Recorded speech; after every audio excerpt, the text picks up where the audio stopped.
Welcome to episode 174 of the Women of the Military podcast. My guest this week is Adrienne Richardson. Adrienne was headstrong and looking for independence. She decided to join the Air Force as a way to support herself, but as someone who doesn't like to follow the rules, she found the breakdown process during boot camp very difficult. While at boot camp, she quickly volunteered to be the dorm monitor and was subsequently fired quickly after. And she said by the time boot camp was over, she was the qualified latrine queen, and every gift that had been given to trainees throughout the training had been taken away from her. Once boot camp was over and she was able to begin her training as a paramedic, things started to look up and she really enjoyed her job. And she left the military to become a doctor, and we talked about what happened after she left the military and how she ended up becoming an entrepreneur. Before we get started, let's learn more about this week's sponsor, Savio Coding Bootcamp. Women of the Military podcast would like to thank Savio Coding Bootcamp for sponsoring this week's episode. Savio Coding Bootcamp is a top-ranked coding bootcamp that is 100% dedicated to helping smart and highly motivated individuals become exceptional software engineers. Visit their website at www.savio.la to learn how you may be able to use your GI Bill of benefits to train at Savio. Your tuition and monthly BAH stipend may be paid during your training period. They are also 100% committed in helping you find your first job in tech. So don't forget to head over to www.savio.la to learn more. And one last thing before we get started. For the month of March, I've decided to run a giveaway, and I'm giving away 3 copies of my book, Women of the Military. If you would like a signed copy of Women of the Military, all you have to do is either share the podcast on social media and make sure to tag me, or you can leave a review on your favorite podcast app and make sure you send it to me either on social media or to my email at airmantomom@gmail.com. So if you would like to win a copy of Women of the Military, make sure to share the podcast or leave us a review. And now let's get started with this week's episode. Welcome to the show, Adrienne. I'm so excited to have you here. Hey, Amanda. Thank you for having me on. Let's start with, why did you decide to join the military? I joined the military. I come from a family of military. So my mom served in the military. My stepfather served in the military. And the truth is I chose the military because I saw it as the easiest way for me to go out on my own at a very young age. I've always been extremely independent. I think when I was like 12 or 13, I told my mom, I got this. I don't need a parent anymore. And so I actually graduated high school early. I only went for 3 years. So I joined the military when I was 17 years old. And like I said, I really just did it because I thought it was my ticket to independence, which my mom thought was really funny. But that was a big reason why I joined at that time. Yeah, and in your bio, I saw that your mom served for 30 years in the military, in the Air Force, right? Yes, she went in the military when I was 1, and that was back when they allowed single parents to join the military. And so I was 1 year old, my mom joined, and she was an F-16 engine mechanic for many, many years until she said, I'm too old to turn a wrench. And she switched to education and training and retired as a Chief Master Sergeant in the Air Force. And do you think that had an impact on why you decided to join the military and saw the military as an opportunity for freedom, or was there something else? Yeah, I think I don't know that if I hadn't been raised in a home around military, that would have been the first thing that came to mind, right? But I knew that, it would be a steady job, a steady paycheck. They'd provide housing, all of those things. And I just looked at it, and I had never really even considered college. It wasn't like a conversation that was happening in my household when I was growing up. And so I was like, well, how am I going to ever be able to take care of myself? How am I ever going to pay for my own place? And the military to me was that opportunity for me to be able to start my adult life and do it in a way that felt stable and secure. Yeah, I was going to ask, you seem like a go-getter graduating high school early, and I was like, why wasn't college the next step? And so that you answered that question without me asking it. So you were 17 and you were headstrong, ready to go into the military. And what was that experience like at basic training? Yeah, I have a really funny story that I'll try to keep as short as possible. But when I left to go into the military, 17 years old, I have always, like I said, I independent, want to do what I want to do, don't really like rules. And so I arrived at basic training, and I think on our first or second day, they asked like, who here, and I'll spare the language that they used, but like, who here can be in charge and not care what anybody else thinks about you? And I was 17 years old. I was, of course, the youngest out of 40 women that were there. And I raised my hand. And so they said, well, you're the dorm chief. You're in charge when the drill sergeants leave for the day. And I'll give you the very quick succession of going from dorm chief to the first time we had to run our 2 miles. It took me 30 minutes. And so I got fired as the dorm chief and became an element leader. And then when we were getting inspections and someone had knocked my bed out of alignment and I got really upset with them and blamed it on them, I got fired from that. And I slowly got fired from every job that I had in basic training I graduated basic training as the latrine queen that was in charge of cleaning the toilets. Just because of my inability to be willing to, number one, take responsibility. Number two, do what I was told. I also had every patio break taken from me for the entire time of basic training and every phone call. So I never got to call home. I never got to eat any candy. I literally had everything stripped of me because I just would not fall in line. And as you know, when you're in the military, that's extremely important for you to be able to take commands and do what you're told, especially if you're in a wartime situation or something like that. So basic training was very difficult for me, not because of the physical part of it, because of the mental part of it, of being willing to not have my own way all the time. Yeah, I think the hardest part for me for boot camp was the mental aspect. And for me, it was more that I didn't have the self-confidence that I needed. And in a way that was kind of made the whole situation even worse because I tried to hide from responsibility. But I like how your experience was like, yes, I'll do it. And then they were like, no, you're going to just keep getting knocked down and getting knocked down. Yep. I remember one time everybody was supposed to be cleaning their lockers and all of that good stuff. And I was writing letters to my boyfriend. And, so I think that was when I was the element leader or something. And they fired me because they were like, what kind of example are you being as a leader when everybody else is working and you're just chilling? So didn't go over very well. That's funny that your mom's like, okay, join the military for your freedom. Good luck with that. Yeah. You don't like rules? You want to be free? Yeah. Go join the military. Yep. Joke's on you. So what career field did you end up doing, and did things get better after basic training, or did you still have a lot to learn? Yeah, so I was a paramedic, and I honestly, when I went into the military, I had no idea what I wanted to do with my life. And, they have you take the ASVAB and all of that. And my choices, they were like, you should either be a spy or a paramedic. And I was like, spy sounds really cool. And they were like, you'll never be able to tell anybody where you're at or tell anything, and you won't be able to be close to friends or family. And I was like, that doesn't sound fun. So I went into the medical field, became a paramedic, and I graduated. I think I had maybe the second highest grade in graduation from my tech school, which was in northern Texas.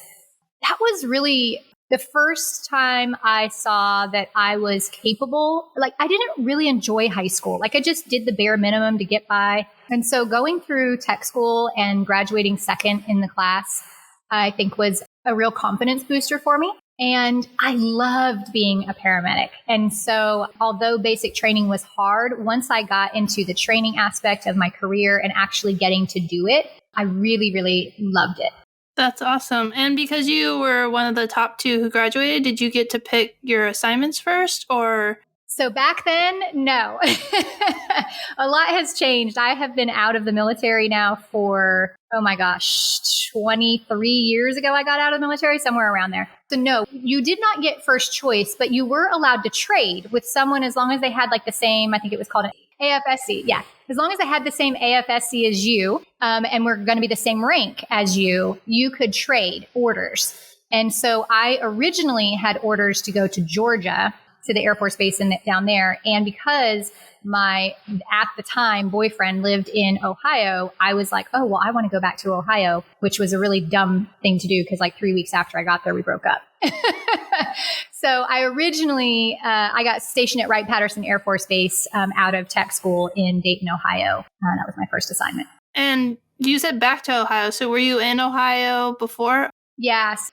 Being military brat, we had moved around. And that was one of the reasons I got to graduate high school a year early, was because we were stationed in Florida. And then in my junior year of high school, my stepfather retired and moved us to Ohio, where he was from. And when I got there, they were like, well, you have all the credits you need, except for you just need 9 more credits. So they're like, your senior year is only going to be 2 classes. And I was like, no. So I took those 2 classes as night school. So I did 7 classes during the day at high school and went to night school every day for 2 classes. And I was able to graduate an entire year early. And so, yeah, we were in Ohio at the time because my stepfather had just retired. So what was it like to go from tech school and like doing the training? And you said you loved being a paramedic. Did that continue on once you went on active duty? And do you have any like interesting stories from your first assignment? So I was stationed, like I said, at Wright-Pat. And my goal, so when you're in the paramedic AFSC, you can work almost anywhere in the hospital. You're not necessarily always assigned to the emergency room. But that was like my dream, right? Was to get assigned to the emergency room because that's where all the action was and the fun was in my eyes. Again, at that time, I was very young. But however, when you are in your like on the job training, you rotate through different departments in the hospital. And I was never, again, I was young, so I wasn't into like babies, right? Like, ooh, I want to hang out with babies. But one of my assignments was in the NICU, and I had to take care of, very premature babies. And I loved it so much. Like, it was just such an amazing experience. And so I requested to work in that department once I finished like my on the job training. So I got to work in the NICU for a while. Then I transferred to the internal medicine clinic. So I went to the opposite. I was taking care of the elderly. I enjoyed that because when I was in the NICU, I was on 12-hour shifts. And then when I moved to internal medicine clinic, I got to be on like a regular day shift where you had your weekends off and your evenings off. But my goal was always to get into the emergency room. And so finally, I was at Wright-Pat for 5 years. And it took me about 3 years before I was able to because they don't just put anybody in the emergency room. You really have to be experienced. And so then I got to move to the emergency room about 3 years in. And I loved that. That was just, and yes, I could probably sit here all day long and share stories, from delivering babies to dealing with also very, very hard things and, trauma and different things like that. So, and then when I left Wright-Pat, I went to Eglin Air Force Base in Florida and worked in the emergency room there. And that was also amazing. I loved it. It's kind of funny because my first son was born at the hospital at Wright-Pat, and I have been at bases with clinics for so long that I kind of forgot about the hospital aspect. And there's so much going on at that hospital, and that base is huge. So it just sounds like such an interesting experience to be able to like work in a hospital and then work in different sectors of the hospital to learn all about the different things. So that sounds like such an interesting experience. Yeah, definitely. I'd say that there was more activity and excitement that happened at Eglin Air Force Base because we were right by Hurlbert, which had like the paratrooper training and stuff like that. And so we'd get injuries from guys that had jumped out of planes and their parachutes hadn't deployed properly or they didn't land properly. Lots of boating accidents and, things like that. So we dealt with a lot more serious type of things at Eglin than I saw at Wright-Pat. But yeah, still both of them were very, very active bases. Yeah, Wright-Pat is a huge community of retirees. And so it's a totally different type of medicine and care because, yeah, there's so many people who are not in uniform at Wright-Pat that you're just like, it's a little overwhelming. So, yeah, that sounds really interesting to have like 2 such different experiences and something that shows like how great the military can be because it gives you such a diverse experience. Unlike if you're a civilian working at a hospital, I don't know if it's harder or easier to stay in one place, but you usually don't move from different hospitals in different cities. Yeah, I'd agree. It's like whatever hospital is closest to you where you live, and that's pretty much, your own option, or maybe you might have 1 or 2 others. But it's still, like you said, it's still the same environment, right? It's still the same city. It's still all the same kind of thing. So it was really neat to be able to experience those 2 differences. Is there anything else from your time in the military? I know you got out at 7 years, so I'm guessing you stayed at Florida and that's where you left. Yes. So I would say that, while I was in the military, I absolutely loved my job. I wasn't in love with the military itself just because I don't like rules. But I loved my job so much, and I loved the people that I worked with that, no job is perfect, right? You're going to have some things you love and some things you don't. But a big reason for me leaving the military was because I did have other things I wanted to pursue, which I started going to college while I was in the military. I had an amazing supervisor when I worked in the NICU that said, listen, you're not going to be in the military forever. I don't care if you just take one class a semester. You need to start doing something to work towards getting a degree. And again, I had never even considered college in my life. And so I was so thankful for him that he planted that seed in my mind. And so I got to the point in the military where when I worked in the emergency room at Eglin, I would work from 7 at night to 7 in the morning. And then I would go to class. I would take college classes, and then I'd go home and sleep for a couple hours and then do it all over again. And I did that for the whole 2 years that I was at Eglin. And I just got to the point where I was like, I'm never, ever going to finish my degree. And I wanted to be a doctor. And I was like, I'm never going to finish my degree. I'm never going to get to go to medical school if I don't get out of the military. And so for me, the reason that I left was because I actually felt like it was starting to limit me in what I wanted to do. I served for 7 years. I re-enlisted at my 3-year mark. So I did 7 years and got out when I was, what did that make me, 24? To be a doctor takes so much college, and if that's even taking a full load. So being able to take 1 or 2 classes, and it sounds like you guys were working a lot of hours and really busy. Oh, yeah, definitely. And at the time I was single, I didn't have kids. And so, if there was any holiday, because in the emergency room, you're open 24 hours a day, 365, there's no closing it. And so, I would work holidays, I would volunteer to work those kinds of things so that people who had families didn't have to work on Christmas and stuff. And I didn't mind doing it at that time. Like I said, I loved my job and I was single. It didn't matter, but it was a lot of hours and it was very demanding. Yeah. And so when you left the military, did you use your GI Bill? It would have been the Montgomery GI Bill. Yes. So, while I was active duty, any classes that I took, the military paid for those. I just had to pay for like my own books and stuff. And then when I got out, I used my GI Bill to pay for my tuition. And I still, when I got out, I was 24 years old. I had been living on my own for 7 years, taking care of myself on my own for 7 years. So like going back home to mom's house wasn't an option, right? I'm not moving back in with mom. And so when I got out of the military, as a military brat who'd lived all over the country because of my mom and my stepfather, I was like, well, where am I going to go now? Right. And my mom was stationed in New Jersey. And so she was like, come here. So I moved to New Jersey and I got a job as a paramedic in Atlantic City, which was, 100 times crazier things than you see in the military. You're at like casinos and all the crazy stuff, touristy area. And so I was working as a paramedic in the city and I was going to college at the same time, trying to finish my degree. And once again, eventually I got to the point where I was like, I cannot do both of these things or I'm never going to graduate. And so I ended up taking out a personal loan to pay my living expenses for a year so that I could finish my degree quicker. And I took 18 credits a semester, including in the summer, I did 2 years of school in 1 year because I was like, this is never going to end. And so my GI Bill paid for my school, but I did take a loan out to just pay all of my living expenses for a year so that I did not have to work and just knocked it out.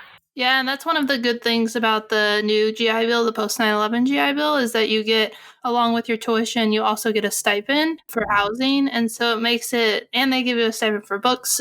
Wow, yeah, I had to pay for all my own books. Wow, check this out.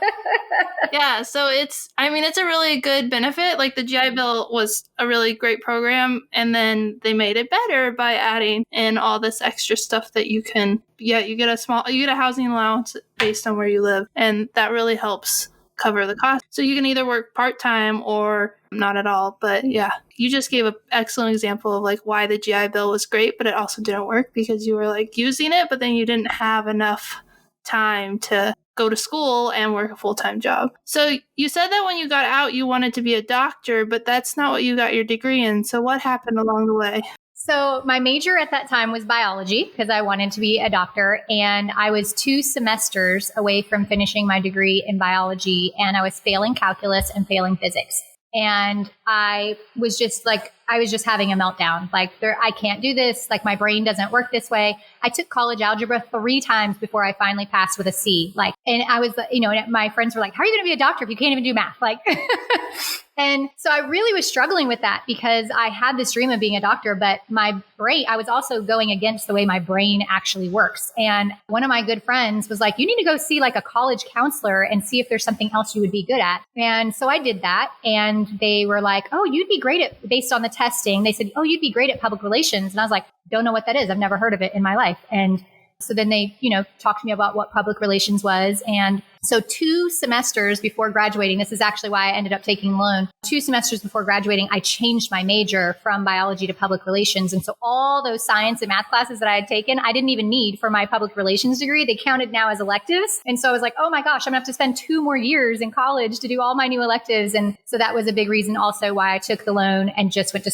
knock those 2 years out in 1 year. Cause I was like, you can't be 2 semesters away from graduation and be like, yeah, I want to spend 2 more years here. And so that was how it came to be and then what was funny is once I changed my major to public relations and started taking those classes, I loved them so much and they just came so naturally to me. I was a good writer and, all the things that part of public relations. And it was a completely different experience for me where I was trying to force myself to get this degree in biology and it was grueling work versus getting my degree in public relations where every class I took, I loved it more and more. That makes me think of like the ASVAB spits out a score and that like correlates to jobs. And a lot of times, at least when I was enlisting, the recruiter was like, well, you got this score, so these are the jobs available. And he never asked me like what I wanted to do. And so like talking to a career counselor and like figuring out like, because you could have done public affairs in the military and like that would have been a really good fit for your personality. Not that it didn't work out the way it was supposed to, but I think taking that extra step of like doing a test to figure out what your interests are, especially as a young person who doesn't really know what's out there. Because I was good at math in college and they're like, well, you should be an accountant. And I was like, I don't want to be an accountant. And it took a long time for me to find engineering, which was a better fit for me. But I think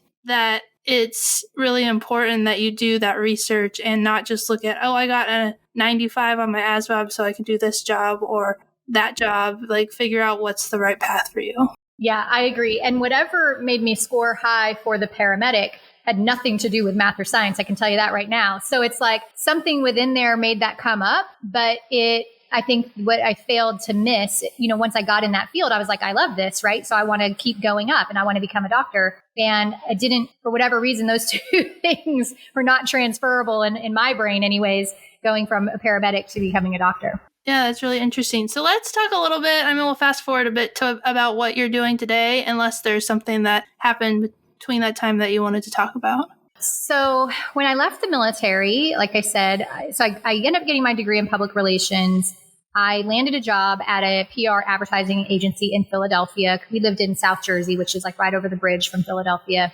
I worked there for some time and I got laid off when I got pregnant. And again, you have to remember this was a long time ago and people could kind of get away with that kind of stuff back in the day. And I was like, nobody's going to hire a pregnant woman who's about to go out on maternity leave. I had no idea what I was going to do. And in New Jersey, in order to keep collecting unemployment, you have to go to like classes and things like that. So at one of the classes, they said, if you have an idea to start a business, submit it to the state. And if we like the idea and we select you, we'll pay for you to go through a training on how to start a business. And I had never in my life thought about starting my own business. Some people say like I was a born entrepreneur. Like it was never even something that entered my mind. Didn't know anything about it. I didn't have any family members that own businesses. I was never exposed to that. But I started to think about it. And I was in the shower, which I get all my good ideas in the shower for some reason. And I started to think about at first, I was like, I'm going to start a mom newsletter, because I was a writer, as in PR, we do a lot of writing. I was like, let's start a mom newsletter. And then I was like, no, I'll start a mom's group. And then that evolved into, I was like, I'm going to start a mom's magazine. And I had never, again, I don't know anything about starting a magazine, but I shared the idea with my mom at lunch and she said, you could call it South Jersey Mom. And I was like, that's brilliant. So I spent my pregnancy researching. There's actually books you can buy called How to Start a Magazine. And I did a whole bunch of research, and part of a public relations degree is also graphic design. And so I had graphic design experience. I had writing experience. All of my friends I graduated college with were writers. Some of them went into journalism. And so I started putting together this like crew of people that could help. So my first business that I started was called South Jersey Mom. It's a print magazine that's still in print today. I don't own it anymore because I sold it. That was kind of my entrance into owning my own business. I love that story. And I love that how it was like not an idea. And then they said, have you thought about starting a business? And you're like, oh, maybe. And I love the name of the magazine. That's it. That's so catchy. Yeah, I thought it was super cute. I'm sure you learned a lot about yourself and like about, it seems like you love to learn. So is that like a driving factor that led you to continue in the entrepreneurship route? Yeah, I think, and again, surprisingly that I have a love to learn because I never thought I'd go to college. I hated high school, all of those things. I do love to learn, but I also, what I've realized about myself, and I think it took me probably almost 40 years to figure this out, is that I'm a natural problem solver. And so part of why I always want to learn is because I'm trying to solve a problem, right? And so I'll see a problem and then go, how can I fix that, right? And so it was like, I lost my job. How do I fix this? And so just always looking for, I think that is what is the underlying source. And even in the work that I do today, it's just, I'm a problem solver. And that magazine was the vehicle. It was the first business that I owned. I learned so much about business, managing people, hiring people. We started with, I think, 10,000 copies. And by the time I sold it, we were printing 30,000 copies a month, and it was distributed in 7 counties of South Jersey. And so it was really incredible. I learned a lot. I didn't know. I almost say like I was too. It was good that I didn't know anything because I was too stupid to know how hard it would be because I just didn't know any better. So I was like, hey, I'll go do this, so it was a great experience. But even though it was hard, you must have liked it because you've started other businesses. And what is the business that you're in today? Yeah, so I sold the magazine after owning it for about 4 years because it was like 16 hours a day, 7 days a week work. And I had, at the time, I started the magazine when my son was 9 months old, and then 2 years later had another baby. And so I had, 2 children, infant toddlers, trying to run a magazine. It was very, very difficult, and it was very hard on my family. And so I made a very difficult choice to sell it in order to be able to be there for my family in a much higher capacity. I homeschooled my kids for 2 years during that break. And then I got to the point where I was like, okay, this is not what I'm called to do. This is not my gifting, although I love to learn. I'm not enjoying teaching, at least not toddlers. And it was kindergarten, first grade. So I started to think about what's next. And I decided, well, what do I know how to do? I have a degree in public relations. I'm going to start my own agency and I'll do public relations for people. And I really started that business in the business I have now 8.5 years ago. It started as a public relations agency that did all things marketing and PR basically. But within my first year of owning the business, I discovered Facebook ads. And that started to completely transform my business. And so today I don't do PR at all. I only do Facebook and Instagram ads. That's really interesting. And I'm in my second year of homeschooling. We started homeschooling because of COVID. And I'm kind of in the point where I'm like, this is fun, but also I don't really want to do it anymore. Yeah. So I can really relate to that. Like there's so many good things about it, but then it's really draining and really challenging. Yeah, for sure. Yeah, there were definitely things I loved about it and that my kids loved about it, but it was not something that I knew I could do long term. Yeah. So I have really loved getting to hear about your career in the Air Force and then what happened after you left the military. I guess this is not a normal question, and then I'll ask my final question, but do you have any resources that you would recommend to someone who's thinking about starting their own business? Yeah, I mean, there's a couple things I could share with you. Number one, I would really encourage people who are thinking about starting their own business to take some time to discover what are their strengths, what are they really good at naturally, what would they love to do that even if they didn't get paid for it, they would still do it, and look for opportunities in heading in that direction. I would say that's the first thing. And then the other thing is that, especially with the internet today, it is so easy for people to start an online business. It takes next to nothing to start a business online in terms of, you don't have to have huge venture capitalists and, things like that. And the beauty of it also is that you're working from home, right? And so there's tons of companies that will teach you how to start an online business and stuff like that. I'd say a good place to start is just learning about online business in general. And I'm trying to think of any specific, like Digital Marketer is a company, Social Media Examiner is a company where if you just kind of start following those things, you'll start to like be introduced to that world.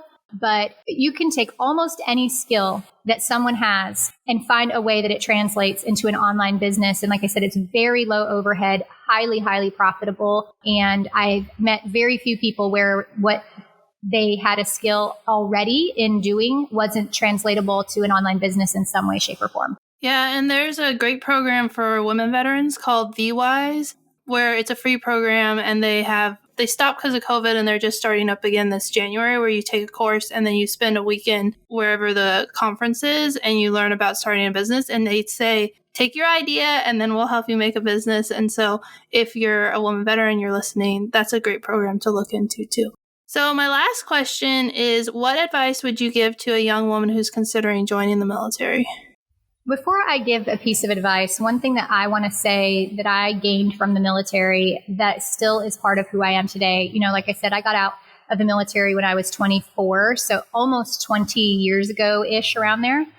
And the thing that is still a huge part of who I am today is the work ethic, the attention to detail, the grit and perseverance of being able to do hard things and not giving up. And even though I had a hard time in the military when I was younger because I didn't want to follow rules, the military is really good at kind of stripping that out of you and then building you back up. And those are such amazing character traits for people, anybody, man or woman, to have in this life, that I think that if you look at the military as, number one, obviously we're serving our country, right? It's a very selfless thing to do just naturally. But the other thing is there's a lot of things that you're going to learn, develop, grow from that have nothing to do with your job, right?